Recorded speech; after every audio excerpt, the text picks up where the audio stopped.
사랑하는 자여 내 영혼이 잘된 같이 내가 범사에 잘되고 강건하기를 나간 구하네. 사랑하는 자여 내 영혼이 잘된 같이 내가 범사에 잘되고 강건하기를 나간 구하노라. 주의 그 사랑 안에서 그대를 보내사 만나게 하시고 교제케 하시며 하나 되게 하신 나의 주님 참 감사합니다. 이런 소중한 그대를 바라보며 나 고백하고픈 말 너무 소중한 그대를 축복하며 이렇게 고백합니다. 사랑하는 자여 내 영혼이 잘된. 이 새벽에 함께 하시는 여러분을 사랑하고 축복합니다. 오늘 말씀은 베드로전서 1장 13절에서 25절까지의 말씀입니다. 앞에 말씀 잘 읽으셨나요? 우리가 어제 그리스도인의 삶은 구원을 받은 사람들로서 온갖 시련들이 있을 것이다 라고 베드로 사도가 이야기한 것을 보았습니다.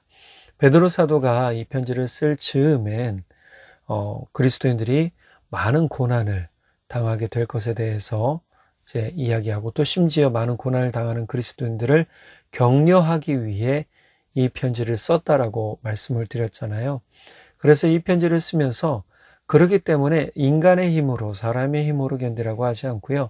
하늘 소망 바라보며 견딜 것을 이야기를 하죠. 특별히 이런 시간에 우리가 인내해야 된다.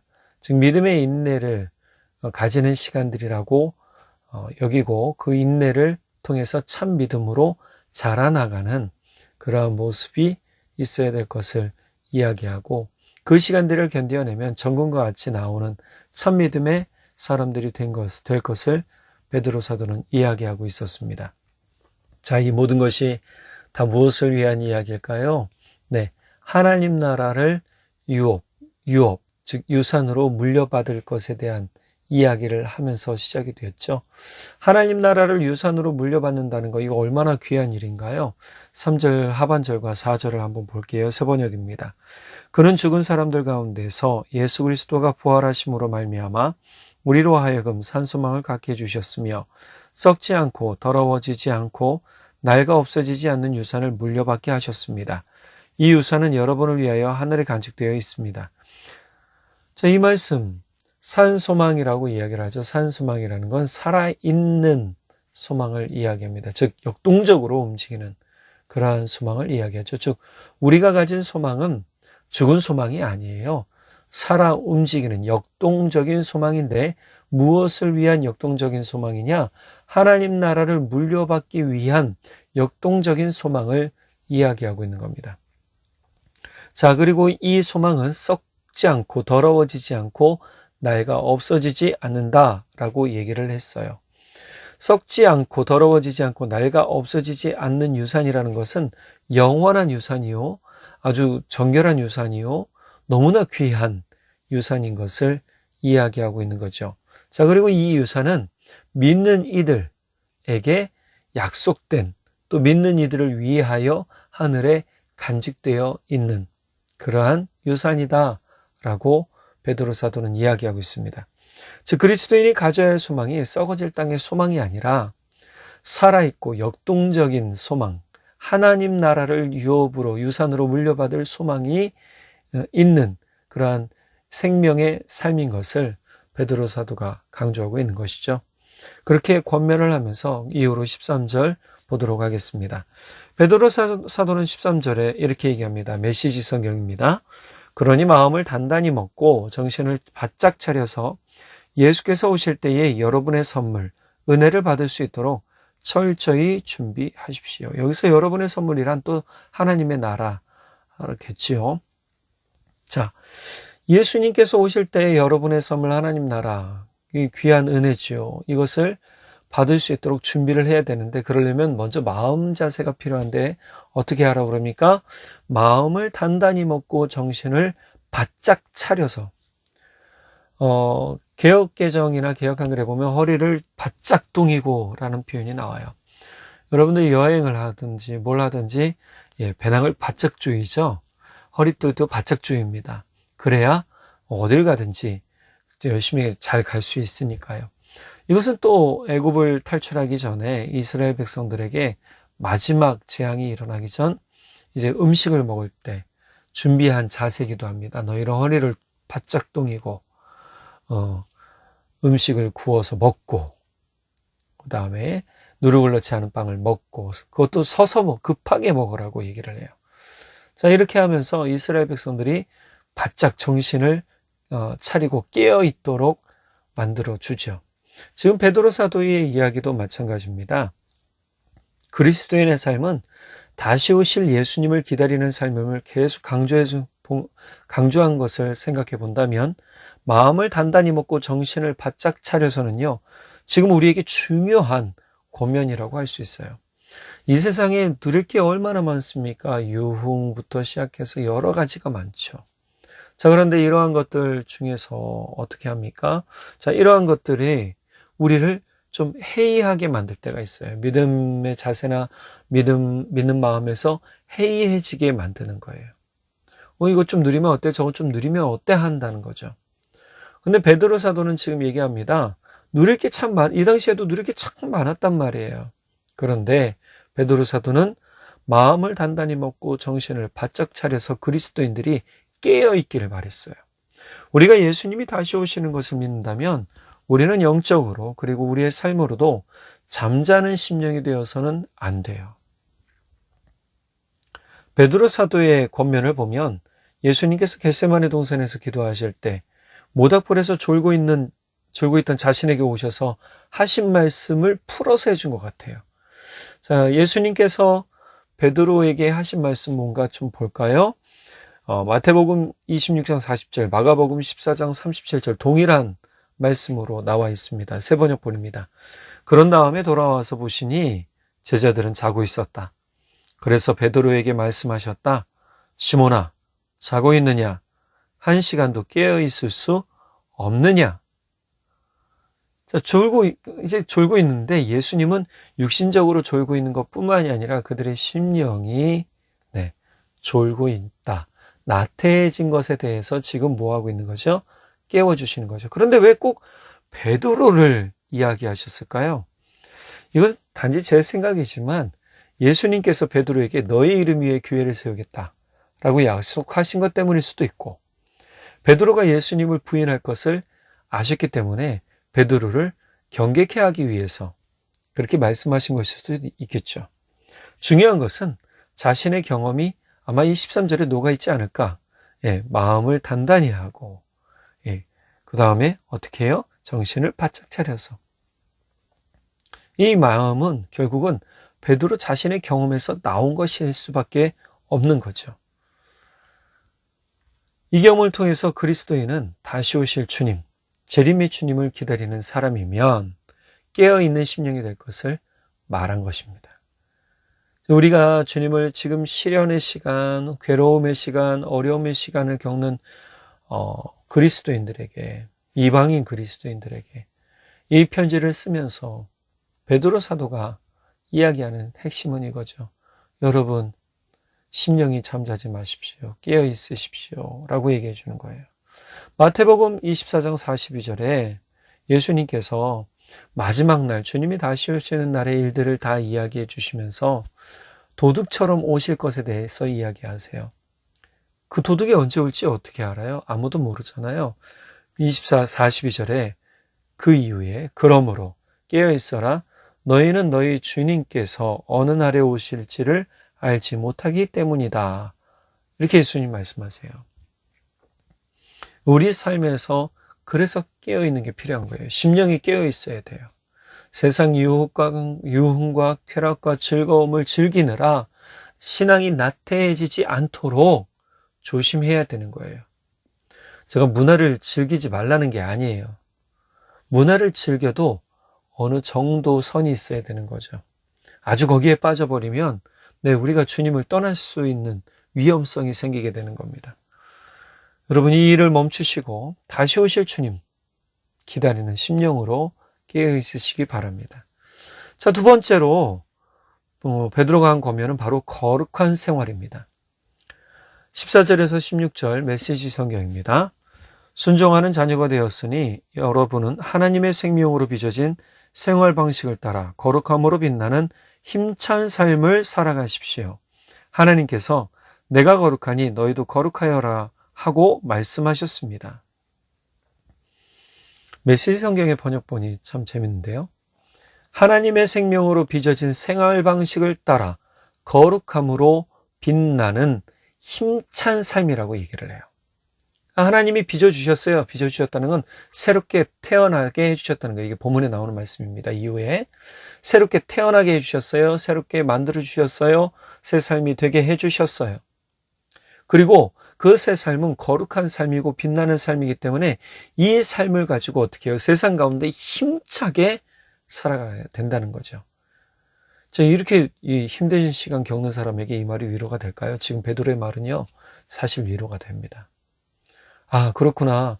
그동안 내가 너무 괴로움에 눌려서 또 고난에 쪄들어서 힘들어서 너무 힘없이 나약하게 살았구나라고 깨우쳐 준단 말이에요. 그러니까 우리가 주님 안에서 주님의 은혜로 말미암아 새롭게 된 삶, 거룩하여진 삶, 또 거룩하게 된 삶을 우리가 가지고 세상 가운데 힘있게 살라라고 베드로 사도는 이야기하고 있는 겁니다. 이것을 새 번역본에 보니까요, 여러분이 전에는 몰라서 온갖 욕심을 따라 살았지만 이제는 순종하는 자녀답게 하나님께 복종하십시오. 그리고 여러분을 부르신 하나님이 거룩하신 것처럼 여러분도 모든 행동에 거룩한 사람이 되십시오. 모든 행동에 거룩한 사람이 되라 라고 얘기를 합니다. 성경에도 내가 거룩하니 너희도 거룩하라 하여라고 쓰여 있습니다. 자, 그럼 이 인용한 말씀을 좀 볼게요. 인용한 말씀은요, 레위기 11장 44절 45절의 말씀을 인용한 거죠. 말씀을 제가 읽어드릴게요. 나는 여호와라 너희의 하나님이라 내가 거룩하니 너희도 몸을 거룩하여 거룩하게 하고 스스로 더럽히지 말라. 나는 너희의 하나님이 되려고 너희를 애굽 땅에서 인도하여 낸 여호와라. 내가 거룩하니 너희도 거룩할지어다. 개역의 정본입니다. 하나님은 지금 두 말씀 본문을 통해서 뭐라고 말씀하시냐면 하나님이 거룩하신 것을 계속 얘기하시고 또 이스라엘 백성에게 더럽히지 말 것과 거룩할 것에 대해서 이야기하세요. 구별하고 거룩하게 하고 또 너희도 거룩할지어다. 이것은 계속된 강조죠. 이 계속된 강조는 하나님을 섬기는 사람이라면 반드시 이런 삶을 추구해야 된다라는 것을 나타내주고 있는데 베드로 사도가 오늘 보면 14절에서 16절에 그 말씀을 하고 있는 거예요. 우리는 거룩한 삶을 추구하는 삶을 살아야 돼요. 또 거룩한 삶을 나타내야 돼요. 이렇게 거룩한 삶을 살 때에 우리는 하나님의 마음을 알 수 있게 됩니다. 또 하나님의 심정을 알 수 있게 되고요. 하나님의 뜻을 깨달을 수 있는 사람이 되는 것이죠. 그러니까 이 거룩함이란 것은 결국 나를 더럽히지 않는 거예요. 물론 제가 본문에서 뺐지만 다른 미물을 만지는 것을 이야기하는데 구약에서는 만져야 될 것과 만지지 말아야 될 것, 먹어야 될 것과 먹지 말아야 될 것을 이렇게 구별해 주셨거든요. 그러니까 이런 것들을 통해서 하나님이 만지지 말거나 먹지 말아야 될 것을 먹어서 더럽혀지는 일이 없도록 미리 얘기하셨단 말이에요. 자, 그러니 우리가 더럽혀지지 않으려면 죄에서 떠난 삶이 되어야 되고 우리 삶을 온전히 구별할 수 있어야 돼요. 구별하는 것이야말로 진짜 우리의 삶을 하나님께 온전히 드리며 기뻐할 만한 제사로 드릴 수 있는 방법이 되는 것이죠. 자, 베드로 사도는 이후 말씀에서 나그네 삶을 사는 동안 하나님을 두려워할 것과 헛된 생활 방식으로 돌아가지 말 것을 이야기해요. 왜냐하면 이때 이방인들에게 준 격려의 편지라고 했잖아요. 이방인들에게 준 격려의 편지라면 이방인들은 그동안 자신이 섬기던 신들이 있었을 거란 말이에요. 그런데 믿음의 고난과 시련의 시간들이 있을 때 믿음에서 떠나 돌아 어떻게 해요? 그 옛날의 신들을 섬기는 방식으로 돌아가든지 아니면 내가 아예 하나님을 부인하며 사는 삶으로 돌아갔을 수도 있겠죠. 그러니 헛된 생활 방식으로 돌아가지 말라라고 이야기해 주는 거예요.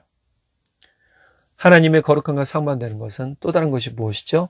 욕망을 따라 사는 것이고 썩어질 것인 세상을 추구하는 삶인 거예요. 그러니까 우리가 주의해야 될 것은 하나님을 두려워하는 삶이어야 되고 또 우리가 늘 구별된 삶을 살아야 되고 지금 인내의 시간들을 겪는 성도들에게 여러분 조금 더 견디십시오.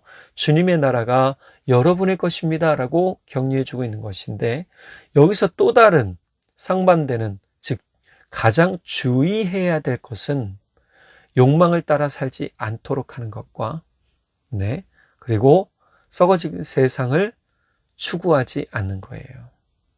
우리는 영원한 하나님 나라를 유산으로 물려받을 사람들이잖아요. 그러니 썩어질 것을 소망 두고 살지 않아야 된다는 것을 역설적으로 이야기해 주는 것이죠. 베드로 사도는 우리가 그리스도의 피로 자유케 됨을 또 이야기해 주고요. 이것은 하나님의 선물이고 또 은혜임을 강조합니다. 예수 그리스도의 피로 자유케 된 것이 바로 그것이죠. 자, 우리가 구원이 우리의 공로, 우리의 능력, 우리의 어떤 힘이나 우리가 가진 모든 것으로 이루어진 것이 아니라고 했습니다. 구원은 오직 예수 믿어 이루어진 일이에요. 내가 예수 믿는 순간 구원은 이루어졌어요. 그러나 이 구원의 밧줄을, 구원의 십자가를 놓치는 일이 발생하지 않도록 지금 베드로 사도는 격려해 주고 있단 말이에요. 실제로 이렇게 고난과 핍박이 있을 때 예수님을 부인하고 떠나간 사람들이 있었기 때문에 지금 베드로 사도는 이 편지가 필요하다고 생각해서 쓴 거란 말이에요. 그럼 지금 볼게요. 우리 지금 세상은 어떤가요? 우리의 세상도 똑같아요. 세상의 급류가 얼마나 빠르게 휘몰아치는지 사람들이 정신을 못 차릴 때가 많아요. 가끔 저도 어디에 가면 막 전자화되거나 전자식이 된 것에 이거 어떻게 해야 되지 할 때가 많아요. 예. 그런 사람들이 대다수겠죠. 반면에 컴퓨터를 잘하는 사람도 많겠지만 급류에 휩쓸려서 이거 어떻게 해야 되지 하는 사람들도 많을 거란 말이에요. 그때 우린 뭐 해야 돼요? 십자가 붙들어야 된다라고 말씀드렸잖아요. 그렇습니다. 우리가 거룩해지는 것은 하나님을 추구하는 데 있어요. 반면 세상을 추구하면 할수록 우리의 삶은 영원한 생명과 멀어지고 살아있는 소망, 역동적인 소망, 하나님 나라를 유산으로 물려받을 그런 데서 멀어지게 되고 결국 유산을 물려받을 수 없게 되는 것이죠. 이렇게 산 소망, 하나님 나라를 유산으로 물려받는 그리스도인들에게 성도 간에 이제 뭐라고 얘기하느냐? 서로 사랑할 것, 연합할 것을 강조해요. 이것은 진리, 예수 그리스도의 복음에 순종함으로 제사함을 받아 가식적인 사랑이 아닌 진정 뜨겁게 사랑해야 될 것을 말하면서 우리가 하나님의 말씀 생명의 빛, 영원한 생명이신 예수 그리스도를 통해 다시 태어났다라는 것을 강조해 주는 것이죠. 그러니 우리가 다시 태어난 사람으로 어떻게 해야 됩니까? 서로를 뜨겁게 사랑하는 사람들이 되어야 됩니다. 자, 오늘 본문을 통해서 우리는 구원의 은혜, 살아있는 소망, 또 하나님 나라를 유산으로 물려받을 사람인 것을 다시 확인하게 되었고요. 깨닫게 되었습니다. 그러므로 우리는 우리가 예수 그리스도를 믿어 거듭난 사람으로서 영광의 은혜를 바라고 지키려면 베드로 사도의 세 가지 권면을 잘 기억하고 실천하는 삶이 되기를 간절히 바랍니다. 뭐였다고요? 첫 번째, 깨어있는 심령이 됩시다.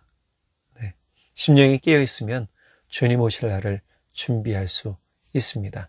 두 번째, 거룩한 삶을 삽시다. 썩어질 것을 추구하지 말고 생명의 일, 그것들을 추구하십시오. 세 번째, 성도 간에 뜨겁게 사랑합시다.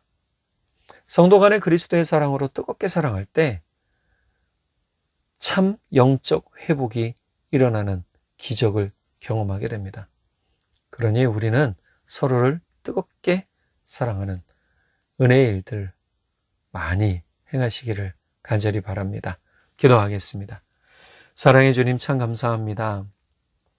오늘 우리가 우리에게 주신 이 영적 은혜, 영광의 은혜를 바라보는 거듭난 사람들인 것을 다시 한번 알게 해주시고 깨닫게 해주셔서 감사합니다. 우리가 이것들을 잘 지켜가려면 오늘 본문의 3가지를 꼭 기억하고 우리가 실천하겠습니다. 주님, 깨어있는 심령이 되겠습니다. 또한 우리가 거룩한 삶을 살도록 실천하겠습니다. 또 우리 성도 간에 서로 뜨겁게 사랑하겠습니다. 주님, 그럴 때 주님 우리와 함께 하시고 우리를 지키시고 우리가 주님과 더욱더 친밀하여 하나님 나라를 유산으로 물려받는 귀한 약속의 사람들이 되는 것을 믿습니다. 주님, 우리가 이 약속을 놓치지 않도록 주님 늘 우리를 격려하여 주시고 우리의 생각과 마음에 하나님 나라 소망이 더욱더 커지도록 성령 하나님 우리에게 강력한 은혜로 기름 부어 주십시오. 믿고 감사드리며 우리 주님 예수님의 이름으로 기도드렸습니다. 아멘. 오늘 하루 이 3가지 고면을 꼭 기억하고 한 가지라도 실천하면서 은혜로 살아가는 오늘 하루 되기를, 우리 성도님들 되기를 간절히 축복합니다. 사랑하는 자여 내 영혼이 잘된 같이 내가 범사에 잘되고 강건하기를 나간 구하네. 사랑하는 자여 내 영혼이 잘된 같이 내가 범사에 잘되고 강건하기를 나간 구하노라. 그 사랑 안에서 그대를 보내사 만나게 하시고 교제케 하시며 하나 되게 하신 나의 주